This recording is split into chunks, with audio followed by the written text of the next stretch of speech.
Hey viewers, it is me, Adam Marshall. Today's April 2nd, 2026, and I just got out of Fat Cats Theater, and I watched the Super Mario Galaxy movie. So keep in mind spoilers in this video, and yeah, I'll be talking about every little bit of feelings that I've had with this movie, and also with the previous movie. It was kind of what I expected. I don't know much about the lore to do with the Mario movie, but you know whatever I expected was something to do with like, oh, there's going to be things that are in the Mario universe that there are things that are in the Mario universe that are references to something that they will make. They will make references to things and all this other stuff. So I totally expected the audience to catch so many more references than I ever anticipated. I watched the second Five Nights at Freddy's movie, and it's the same type of shtick. They make references, the audience totally understands it because they're fans. I don't fully understand the movie. I was there for the plot. Now, there are certain things, the plot I loved. I liked the idea, like Bowser Jr., and I so thought they were just gonna kill off Bowser, but then he came back as Skeleton Bowser, so that was insane. I did not anticipate that. What else did I not anticipate?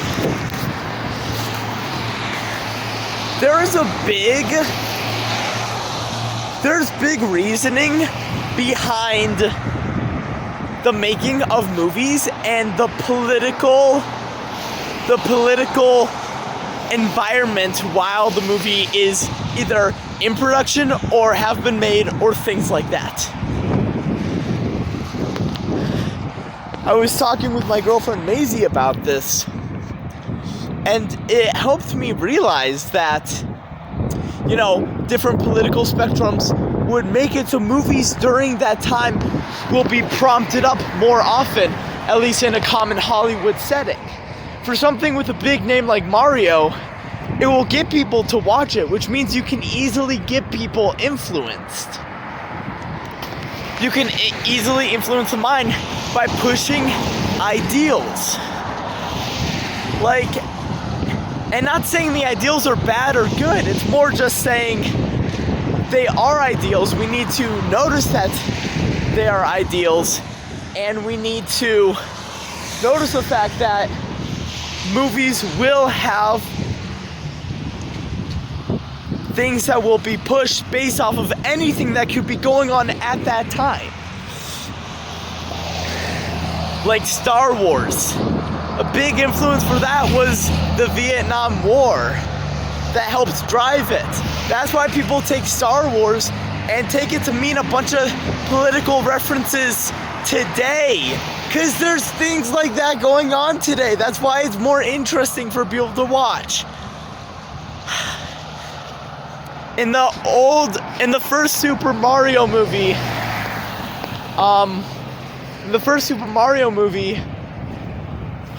there was a basis or ideal pushed around that female characters need to be a more open or free-thinking style character, where it's like where it's designed where it doesn't fit a criteria of a female character, then we'll always get a man in that story frame. It wasn't until this next story where they piped it up so hard. Mario liking Princess Peach, which canonically in the story, they're a thing. That's the thing.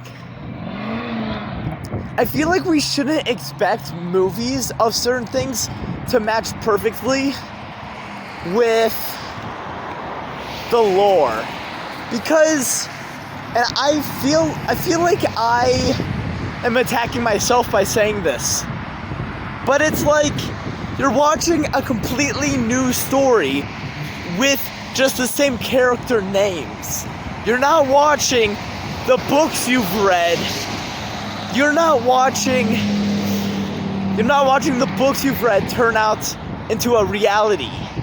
You're not watching this or that from comics or from books or even from video games become reality.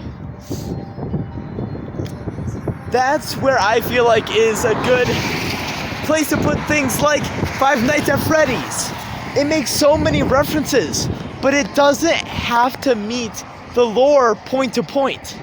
Now let me also just say, I don't know the lore that well for Five Nights at Freddy's, but the few things that I've learned makes it seem like the movie isn't even far off. The movie's pretty good, and maybe I'm really lenient to a lot of stretches in movies where they can take a big stretch and be like, yeah, well, it's still based in the lore. There's some things like with Star Wars, where it was started out as movies. It didn't start out like as books and then became movies. Yes, there are written novelizations of the movies, but that's something completely different, because Star Wars, the idea was created, then was hired for someone to write a novelization of it, and then the movie. But what the other things like Hunger Games or like Mario, what it does is it creates a book series. It creates a book series or video games. Maybe it doesn't intend on making movies at the start, or maybe it does. And then later, because of its popularity, it makes a movie off of that might be different. And it's okay that it's different. It's a different story. If you want to know what's in the book, you read the book. Now, that being said, I'm also attacking people that are just like me, who hate reading. I hate reading. I like reading certain books, but fictional stories like Lord of the Rings or Hunger Games, those as books, I don't think I very much enjoy. More non-fictional stories or informative books, I like those personally. There's a big thing that I feel like movies influence people. That's an important thing to always understand.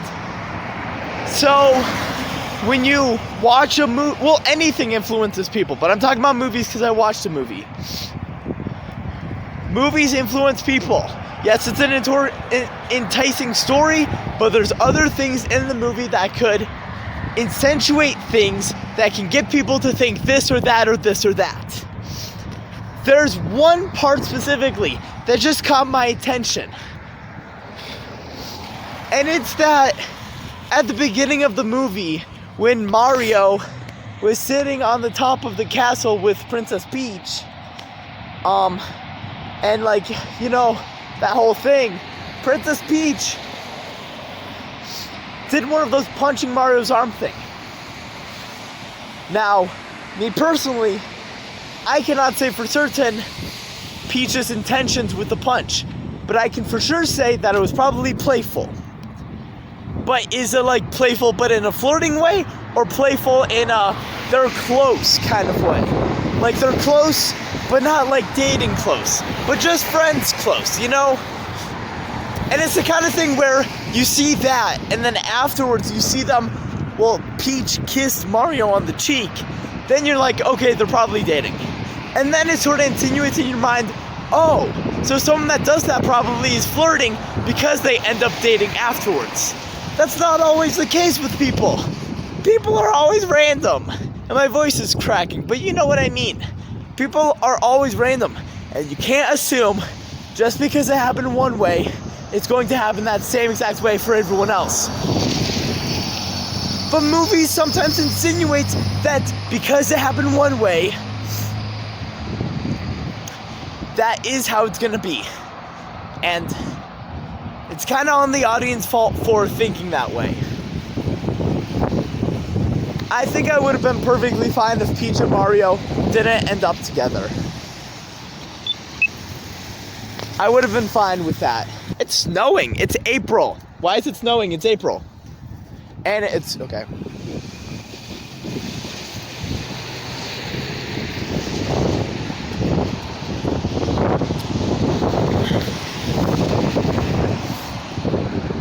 Okay. One thing I will say. I was talking with my girlfriend Maisie. And... you know, the first movie... you don't know if it's gonna do good or not. It might flop.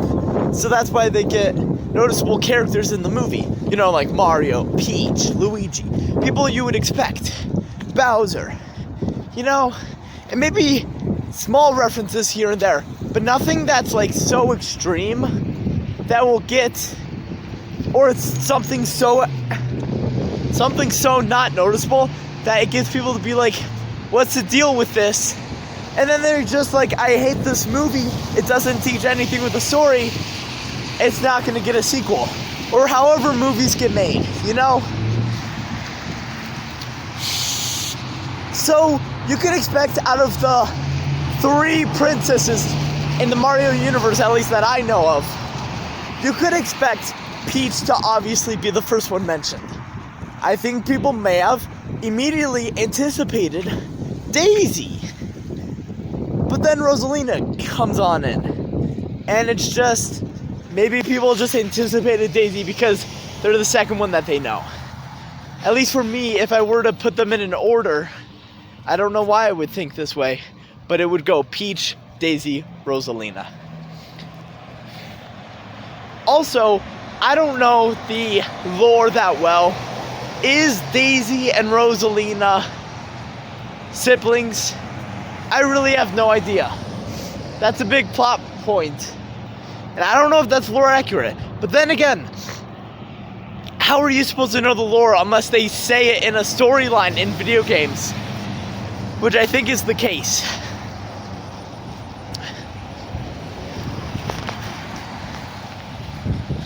But no matter what, the immediate lore is always going to be whatever is popular. If it's more popular for, let's say, the movie than the video game, which I'm not saying that's the case. I think we can all agree the video games are way more popular than the movie. But what I am saying is that right now, which one do you think people are going to like more? Are they going to like movies that they can jump straight into because there's only 2? Or are they going to want to play video games? Like, I don't know how many video games, but Nintendo's been alive for like 40 years. Are they going to play that amount of video games to understand the lore? Whichever one is more popular, that will be whatever the lore is. I feel like in society, in some aspects, that's what it's going to be. There's a lot of instances where you say differently. Like how Star Wars is very divided. People love Legends so much. People love the expanded universe so much. People just love canon so much. And I bet you, in enough time, there will be people that love the sequel movies as much as at least people in my type of timeline or generation love the prequel movies. There will. That's just how it's gonna be.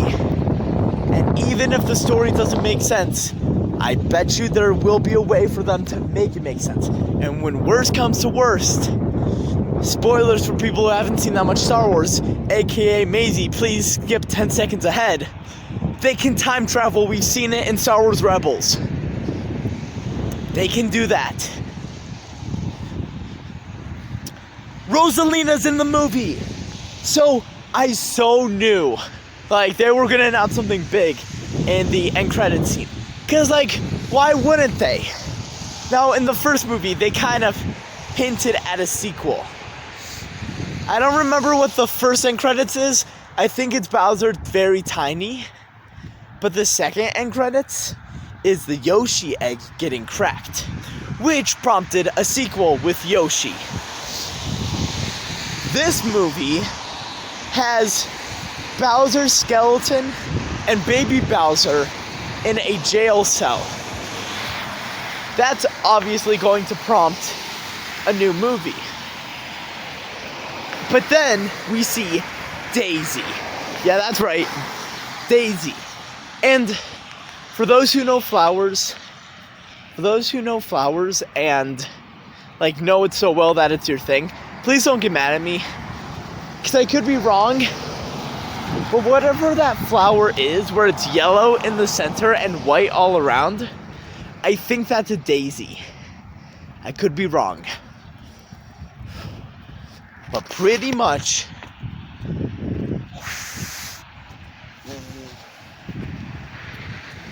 when we found out that Rosalina and Princess Peach were sisters, when they put their hands together, it created, because of their magic, they're both born from a star or something, it created a daisy. And by that I mean, I don't know what that flower is, but it created a flower that has a yellow center and white outline, which I think is a daisy, but I could be wrong. Okay.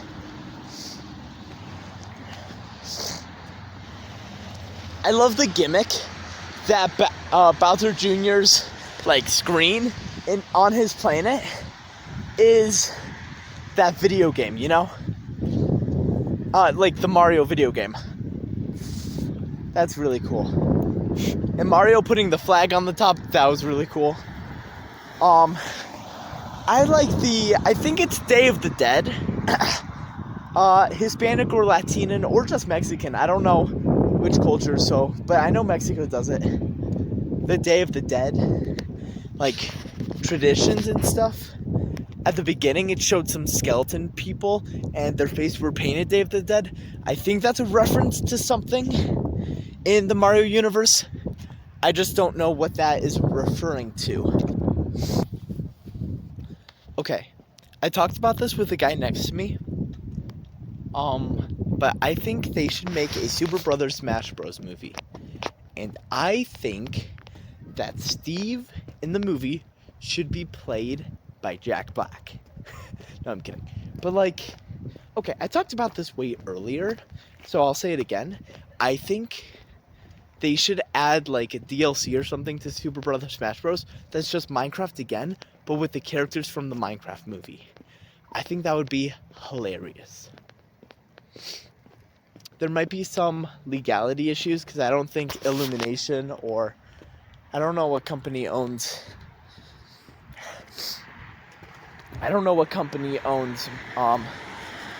Minecraft, or owns the rights to Minecraft. But there might be some legality issues.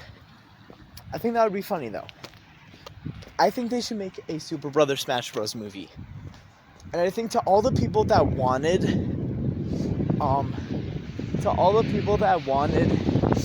Minecraft to be animated, I think that would be a great way to make Minecraft animated, which is to make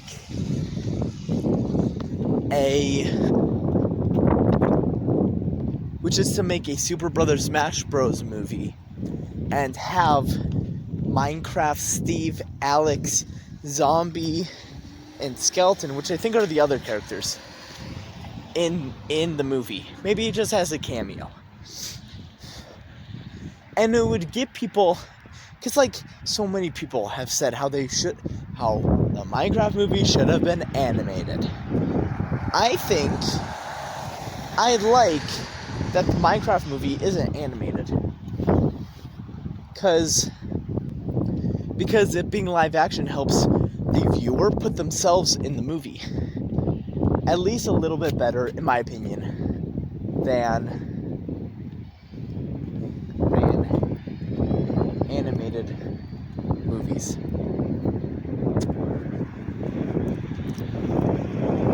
Like the Mario movie, it takes place in the real world technically, just in a pipe. And then that's in a different world. But it started out in New York or something. Yellow car.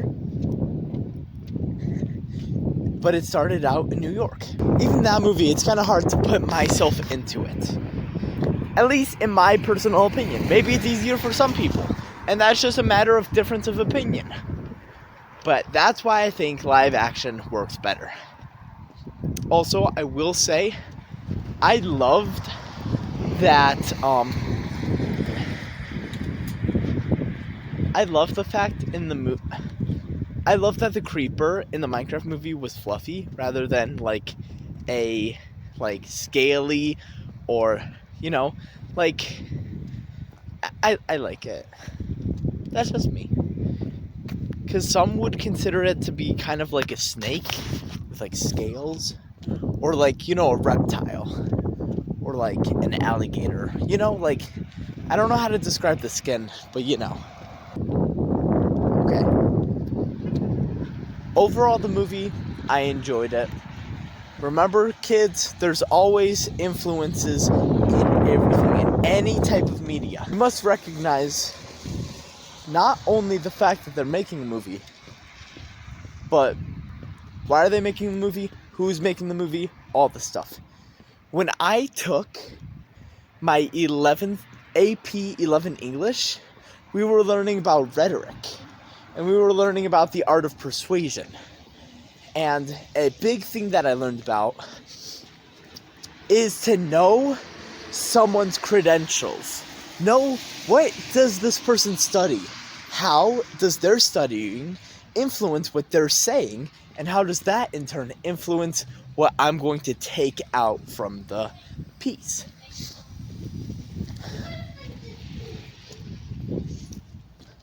That's an important thing to realize. There's always influence in life.